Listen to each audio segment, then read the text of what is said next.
নমস্কার বন্ধুরা, কেমন আছো সবাই?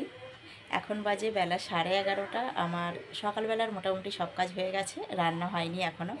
তো এই মানে সকালের কাজ এই সবে মিটলো, মানে কাচাকুচি থেকে শুরু করে ছাদে মেলা, ঠাকুরে জল দেওয়া সব কিছুই হয়ে গেছে। এরপরে যাচ্ছি রান্না করতে। আর রান্নার ওই মাছ টাছ যেগুলো বাছাবাছি ছিল সেগুলো বেছে টেছে তারপরেই গেছিলাম কাচাকুচি করতে। আর টিফিনটা তো অনেক আগেই করে নিয়েছি, কারণ হচ্ছে অনেকটাই দেরি হয়ে যায় কাচাকুচি করতে এখন। তাই টিফিনটা করে নিয়েছি, মা মেয়ে দুজনেই খেয়ে নিয়েছি। বাবা ওখানে শুয়ে আছে নিচে। আর একটুখানি বাবা হচ্ছে কাল থেকে কথা বলছে, কিন্তু কথা বলছে মানে নিজের মধ্যে সেরকমভাবে নেই, কিন্তু হুঁশ আছে। আমাদের প্রত্যেককেই চিনতে পারছে কিন্তু বাবা, এটা আশা করেছিলাম না, কিন্তু আবার দেখলাম আগে যেমন ছিল এখন সেখান থেকে একটু মানে ঠিকঠাক আছে। তো যাই হোক, অনেক দিন পর এইভাবে আবার ভিডিও শুরু করলাম। জানি না এটা কত দূর আমি নিয়ে যেতে পারবো আজকের ভিডিওটা। তো চলো একটুখানি বাবাকে তোমাদের দেখিয়ে দিই কী করছে, তারপরে যাব নিচে রান্না করতে।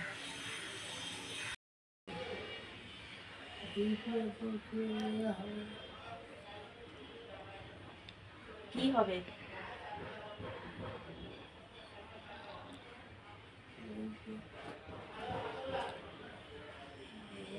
জল খাবে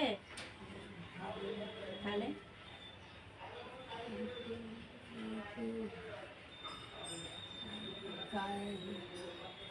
গায়ে দুটো কম্বল দিয়েছি তো, দুটো কম্বল একটা চাদর দিয়েছি তো, সোয়েটার পরে আছো।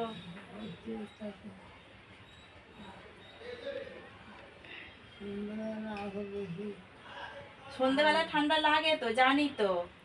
এখন তো পর্দা ফেলা আছে, পর্দা ফেলা আছে, এদিকে পর্দা ফেলা আছে, ঠান্ডা কি করে লাগবে তোমাকে? ঠিক আছে, তুমি এখন একটু শুয়ে থাকো, হ্যাঁ? আমি রান্না করতে যাই। নিচে নিচে রান্না করি তো, তোমার মনে নেই? মনে নেই নিচে কোথায় রান্না? নিচের ঘরে যাবে? তুমি যাবে নিচের ঘরে? যাবে?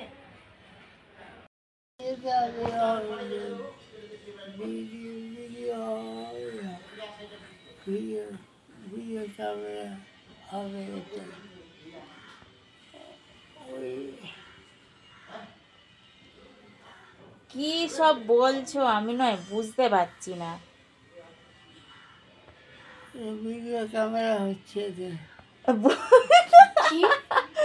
বলছে ভিডিও ক্যামেরা হচ্ছে তো। হ্যাঁ, ভিডিও ক্যামেরা হচ্ছে তো, হচ্ছে তো ভিডিও ক্যামেরা। তুমি উঠছো তো?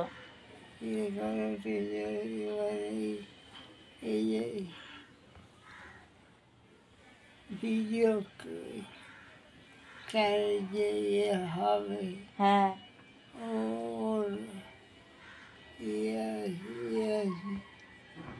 লাইনটা লাইট লাইট যাবে।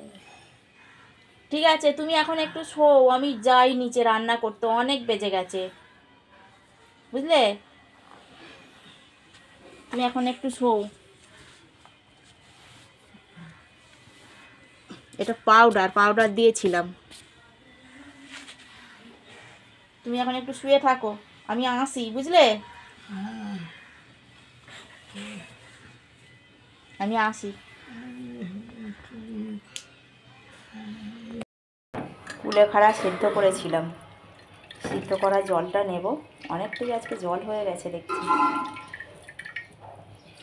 মেয়েকে একটু দেবো, আমি একটু খাবো। মেয়ে খেতে চায় না, কিন্তু আজকে এতটা হয়ে গেছে না, ওকে একটু দেবো, জানো তো। ভালোভাবে ছাঁকতে হবে।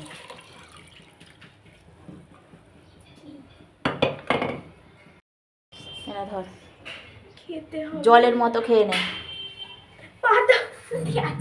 ওকে দাঁতে ছেঁকে নে, দাঁতে ছেঁকে নে। গন্ধটা তো কেমন। ওকে খেয়ে নে, নাক টিপে খেয়ে নে।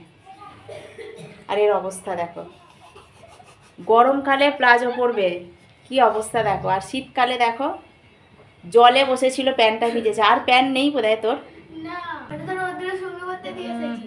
আরও তো আছে রে, সাদাটা আছে। কালকে তো কাচিলে। কালকে শুকনো হয়নি? হ্যাঁ, শুকনো হলে এটা তো কেচেছ ওই জন্য। তাহলে হ্যাঁ এখন তো চান করবো। নে, আমি এটা খেয়ে নিই।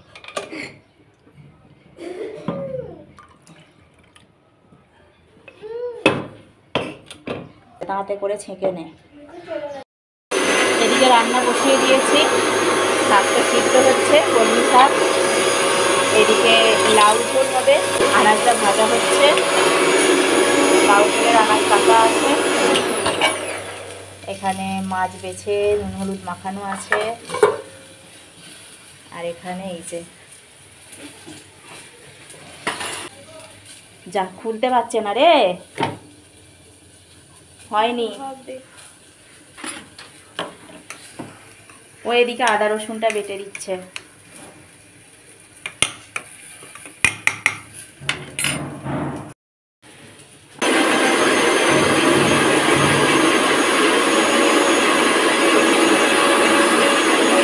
লাউ ঝোলটা হয়ে গিয়ে এদিকে মাছের ঝালটা বসাচ্ছি।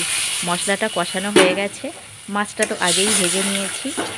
তোমাদের দেখালাম তখন যে 4 পিস মাছ, আসলে হচ্ছে তারপরেও আমি মুড়োটা বের করে নিয়েছি।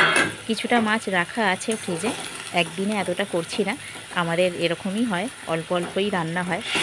যাই হোক, তো মাছের ঝালের মশলাটা কষিয়ে মাছটা দিয়ে দিলাম ঝোলের মধ্যে। রান্না হয়ে গেছে এখানে আমার, দেখো সব রান্নাগুলোই আমার হয়ে গেছে। কলমি শাক ভাজা হয়েছে পেঁয়াজ দিয়ে, আর এটা লাউ ঝোল হয়েছে, নিরামিষই হয়েছে। আর এখানে মাছের ঝালটা হয়ে গেছে,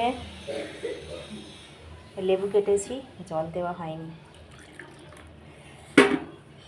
আর এটাতে আছে শুকনো মাছের একটু তরকারি, পেঁয়াজকালি, ফুলকপি, শিম টিম, আলু টালু এইসব দিয়ে করা আছে। তো এইটা হচ্ছে মাসি শাশুড়ির মেয়ে দিয়ে গেছে, ওদের হয়েছে, আমার জন্য একটু দিয়ে গেছে, আমি খাই তো আমার জন্যই দিয়ে গেছে এইটুকু, দেখেছো? তো আমাদের বাড়িতে কেউ খায় না এই জিনিসটা, আর এইটার গন্ধও নিতে পারে না। আমি এটা যখন খাবো আমাকে এক সাইডে বসে খেতে হবে, কারণ এটার গন্ধ ছাড়লেও হবে না। তো এই রকম ব্যাপার, যাই হোক। তো একদম এঁটে সেটে রাখলাম, এইভাবেই খাবার সময় বের করে নেব। তো চলো কাজগুলো এবার গুছিয়ে নিই। বিকেল বিকেল চলে এলাম চা আর সিঙারা নিয়ে, শীতকালের একদম গরম গরম চা আর গরম গরম সিঙারা। আর দুপুরবেলার গল্পটা তোমাদেরকে তো বলাই হয়নি বা দেখানোও হয়নি, আমি ভিডিও করিনি। হচ্ছে ওই যে শুকনো মাছটা তোমরা দেখলে দিয়ে গেছে মাসি শাশুড়ির মেয়ে, শুকনো মাছটা তো কেউ খায় না, তো ওখান থেকে আমার মেয়ে একটু খেয়েছে, ও খেতে শিখছে। যাই হোক, ও আমি দুজনে মিলে খেয়েছি। তোমাদের দাদাভাই বলল দাঁড়াও আমি খেয়ে উঠে যাই, তারপরে তোমরা খাবে। তো মেয়েকেও অতক্ষণ বসে থাকতে হলো, তোমাদের দাদাভাই খেয়ে গেল, তারপরে আমার মেয়ে আমি দুজনে খেতে বসলাম। এই রকম আমাদের অবস্থা, মানে এই শুকনো মাছ খাওয়ার গল্প। তোমাদের কারো এই রকম গল্প আছে নাকি? যদি থেকে থাকে তাহলে অবশ্যই কিন্তু কমেন্ট করে জানাবে। আর এর সাথে সাথে আজকের ভিডিওটাও এখানেই শেষ করে দিচ্ছি। সবাই ভালো থাকবে, সুস্থ থাকবে।